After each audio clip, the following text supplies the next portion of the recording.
We meet under circumstances where we are going to address a matter that should not arise at our matches. Violence has no place in our football. No matter how strong we feel, no matter how aggrieved we are, when we engage in violence, it defeats the legitimacy of our feelings and grievances. Violence is not an answer. Violence diminishes your reasons, no matter how good they are. Now we are talking about violence and not the reasons why you stood up from your seat.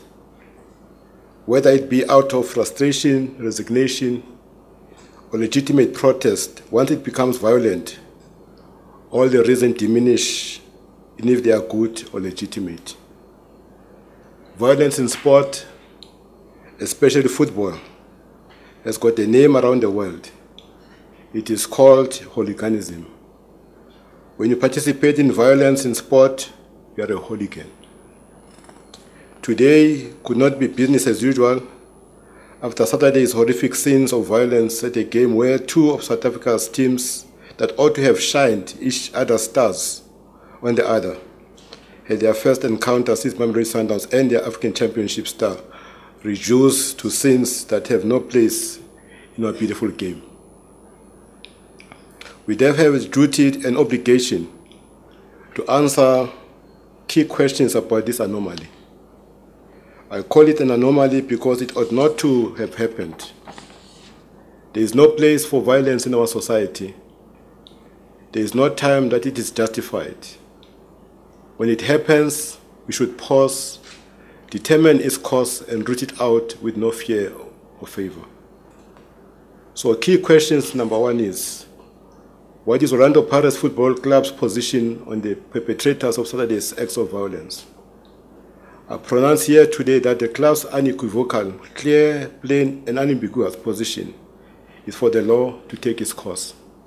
I commit that this matter will receive the highest priority in accordance with the law.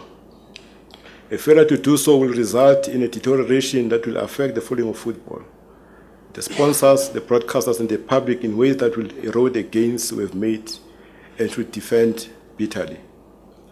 The second key question is the question of performance by the club. A 6-1 loss by the club of the Statue of Orlando Pirates is unacceptable. For that to be followed by a 6-0 loss is rubbing salt into a wound.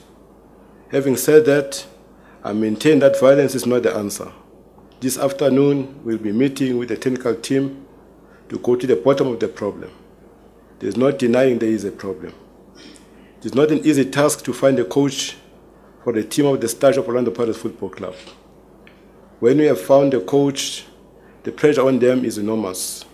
This is the reason why when we lose a coach, we look to an insider in an attempt to add stability until a replacement is found.